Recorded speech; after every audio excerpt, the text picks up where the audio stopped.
അങ്ങനെ വീണ്ടും ഒരു ജൂൺ മാസം. എൻ്റെ ഇഷൂട്ടി നല്ല ഉറക്കമാണ്.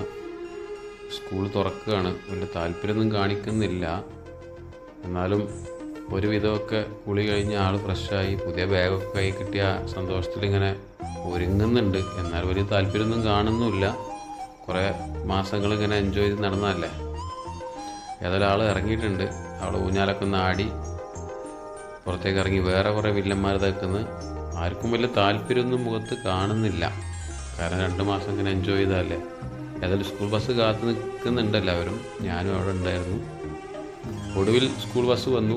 ഒരു താല്പര്യമൊന്നും മുഖത്ത് കാണിക്കാതെ എല്ലാവരും ഒരു ചിരി മുഖത്ത് വെറുതെ ഫിറ്റ് ചെയ്ത് ആർട്ടിഫിഷ്യൽ ടാറ്റൊക്കെ തന്ന് എല്ലാവരും കയറി പോയിട്ടുണ്ട്. കുറച്ച് പ്രോഗ്രാമൊക്കെ ഉണ്ട് കാളികാവ് ബസാർ സ്കൂളിൽ. അപ്പോൾ ഞങ്ങളും കുറച്ച് കഴിഞ്ഞ് അങ്ങോട്ട് പോകുന്നുണ്ട്. ഇപ്പോൾ തൽക്കാലം ഇവരങ്ങോട്ട് യാത്ര അയച്ചു. ഇനി അവിടെ പോയി നോക്കട്ടെ. സുഹൃത്തുക്കളെ, അങ്ങനെ നമ്മുടെ കാളികാവ് സ്കൂളിലെത്തി. സ്കൂളിൽ ഗംഭീര പ്രോഗ്രാമാണ്. കുട്ടികളെ വരവേൽക്കാൻ എന്താ പറയുക, ചണ്ടയുടെ താളവും കുട്ടികളുടെ എന്താ പറയുക പരിപാടികളൊക്കെ ഉണ്ട് അവിടെ. അന്തരീക്ഷവും സ്വഭാവ രീതികളൊക്കെ ഒരുപാട് സന്തോഷം. നമ്മുടെ കാളികാവ് സ്കൂളല്ലേ, നമ്മളെ ബാലേട്ടൻ അതൊക്കെ ആസ്വദിച്ച് അവിടെ ഇരിക്കുന്നുണ്ട് കേട്ടോ. എന്താ പറയുക, മഴ ഒന്ന് ചോർന്നു. 10 ദിവസം നല്ല മഴയായിരുന്നു. സ്കൂൾ തുറന്നപ്പോൾ മഴയാണ് ശരിക്കും വേണ്ടത്. പക്ഷെ നല്ല വെയിലാണ്. എങ്കിലും കുട്ടികളുടെ ഈ ജാഥയും കാര്യങ്ങളും ഈ ആഘോഷങ്ങളൊക്കെ കണ്ടിങ്ങനെ സന്തോഷമായിട്ട് നിൽക്കുമ്പോൾ ആ ഒരു ചൂടൊന്നും അറിയുന്നില്ല എന്നുള്ളതാണ് സത്യം. അതിനിടയിൽ കുറേ സുഹൃത്തുക്കൾ, കൂടെ പഠിച്ച എല്ലാവരും ഇല്ല, ചിലരൊക്കെ വാപ്പമാരായി എന്നെപ്പോലെ കുട്ടികളെയും കൊണ്ട് വന്നിട്ടുണ്ട്. അപ്പോൾ ഞങ്ങൾ കുറേ പഴയ കഥകളൊക്കെ കുറച്ച് പറഞ്ഞ് സ്കൂളിൻ്റെ ഇപ്പോഴത്തെ വളർച്ചയും ഞങ്ങളുടെ ആ കാലഘട്ടമൊക്കെ പറഞ്ഞിങ്ങനെ സന്തോഷവും വിഷമവും ഒക്കെ കൂടി ഇങ്ങനെ പങ്കുവെച്ച് നിൽക്കുന്നതിനിടയിലാണ് എൻ്റെ ഇഷുട്ടിയുടെ ഫ്രണ്ടിനെ പരിചയപ്പെടുക. KG B എന്ന് പറയുന്ന ഈ ക്ലാസ്സിലായിരുന്നു ഞാൻ. ഇപ്പോൾ ക്ലാസ്സൊക്കെ ഒരുപാട് മാറി. ഇവിടെ ആയിരുന്നു ഇരുന്നത്. കൃത്യമായിട്ട് എനിക്ക് ഓർമ്മയുണ്ട്, ഈ ഭാഗത്തായിരുന്നു ഇരുന്നത്. എന്താ പറയുക, ഒരു സന്തോഷവും സങ്കടമൊക്കെ കൂടെയാണത് കാണുമ്പോൾ.